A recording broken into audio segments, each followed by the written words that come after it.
ان کی صحبت جو ہے پہلے سے بہتر ہو جائے گی. لیکن اس کے باوجود جو ان کا بیانیہ ہے اس کے بارے میں کچھ کہا نہیں جا سکتا کہ وہ کب کیا کہیں گے اور کب کیا کر گزریں گے. تو میرا خیال ان کا جو اعتماد ہے وہ مجروح ہوا ہے اور اسے بحال کرنے میں بہت دقت پیش آئے گی اور بہت وقت لگے گا, اور شاید اس کے باوجود بھی اس طرح بحال نہ ہو پائے جس طرح ان کی خواہش ہے. تو طلعت صاحب پھر یہ اسحاق ڈار صاحب کا واپس آنا, مریم نواز صاحبہ کا پاسپورٹ کے لیے اپلائی کرنا, ان کے کیس کا بھی لگ رہا ہے کہ منطقی انجام تک جا رہا ہے, جو 4 سوال کے جواب مانگے ہیں عدالت نے وہ آج تک تو نیب نے نہیں دیے ہیں, دیکھتے ہیں 29 کو کیا کرتی ہے, کہ نواز شریف کی واپسی کی طرف ہی معاملہ جا رہا ہے. جی بالکل, کلمینیشن پوائنٹ یہی ہوگا نواز شریف کی واپسی کا. جو بڑے بڑے اعتراضات تھے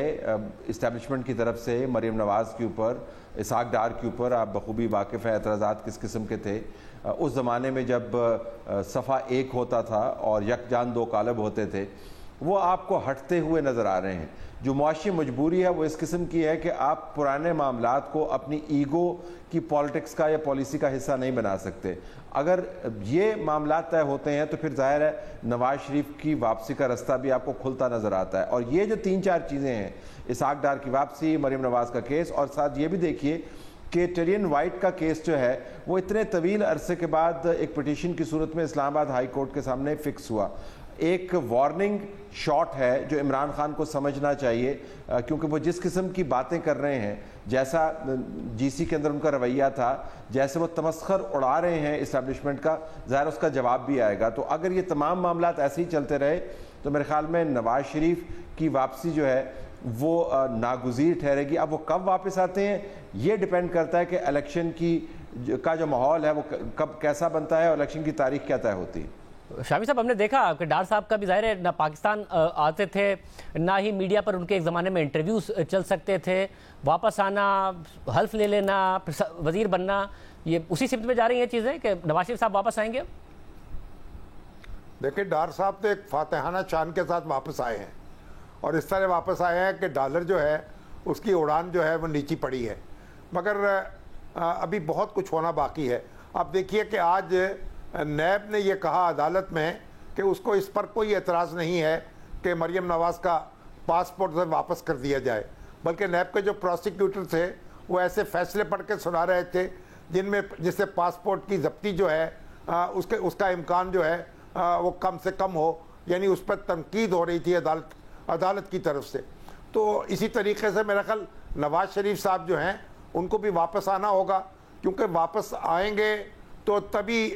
خان صاحب جو ہیں ان کو ایک اچھا حریف میسر آئے گا. اور خان صاحب کے میرا خیال تھوڑا سا انہیں بھی وسعت ظرفی کا مظاہرہ کرنا چاہیے, اور جس طرح پہلے نواز شریف صاحب کو آؤٹ کیا گیا تھا اور ان کو میدان سے نکالا گیا تھا, اب اگر وہ میدان میں آ جائیں تو سپورٹس مین اسپرٹ کا مظاہرہ کرتے ہوئے خان صاحب وہ میچ کھیلیں تو یہ ان کے اپنے حق میں بھی بہتر ہوگا اور پاکستان کی سیاست کے حق میں بھی بہتر ہوگا. بہت شکریہ شمی صاحب صاحب کی رائے آپ نے سنی. عمران خان صاحب نے آج ایک اور دعویٰ کیا ہے, مگر کیا وہ بھی حقائق کے بالکل خلاف ہے؟ آپ کے سامنے حقائق رکھیں گے اس کے بعد.